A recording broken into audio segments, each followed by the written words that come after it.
तभी अर्जुन आ गए। अर्जुन के रथ को खुद भगवान श्री कृष्ण चला रहे थे। तब श्री कृष्ण ने अर्जुन से कहा, उसकी पट्टी पर तीर चलाओ, पट्टी कट जाएगी तो उसे दिखाई नहीं देगा। अर्जुन ने निशाना लगाया और पट्टी कट गई। ढीली चमड़ी तुरंत आंखों पर गिर गई। अब भगदत्त को कुछ भी नहीं दिख रहा था, वह लगभग अंधा हो चुका था। अंधा सा होकर उसने लड़ने की कोशिश की, पर कहाँ मारे, कैसे मारे उसे कुछ समझ नहीं आ रहा था।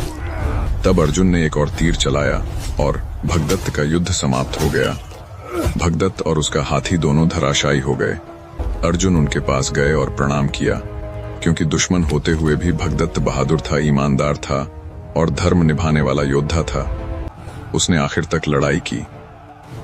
वह बहुत बूढ़ा था पर उसका हौसला जवान था, इसीलिए लोग आज भी उसकी कहानी याद करते हैं।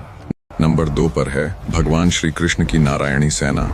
महाभारत के समय भारत वैसा नहीं था जैसा आज दिखाई देता है।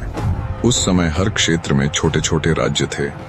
हर राजा की अपनी अपनी सेना थी और हर जगह अलग अलग युद्ध पद्धतियां प्रचलित थीं। कहीं हाथियों का बोलबाला, कहीं घोड़ों का, कहीं गदायुद्ध प्रमुख था, कहीं रथयुद्ध प्रमुख था। लेकिन इन सब के बीच एक ऐसी सेना थी जिसकी चर्चा पूरे आर्यावर्त में होती थी। लोग कहते थे कि यह सेना साधारण नहीं है, यह किसी राजा के अधीन नहीं, सीधे भगवान श्री कृष्ण की अपनी सेना है। लोग इसे नारायणी सेना कहते थे। नाम सुनते ही मन में झंकार सी उठती थी कि जिस शक्ति के स्वामी स्वयं श्री कृष्ण हो वह कैसी होगी। नारायणी सेना का मतलब था नारायण की सेना।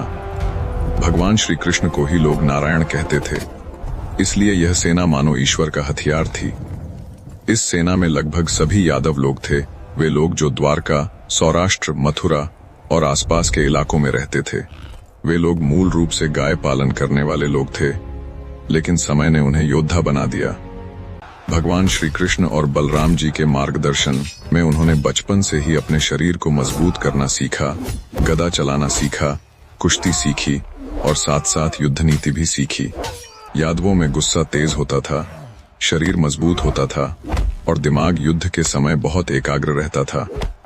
वे संख्या में बहुत थे, पर उससे भी ज्यादा महत्वपूर्ण यह था कि वे अकेले लड़ सकते थे और टीम में भी।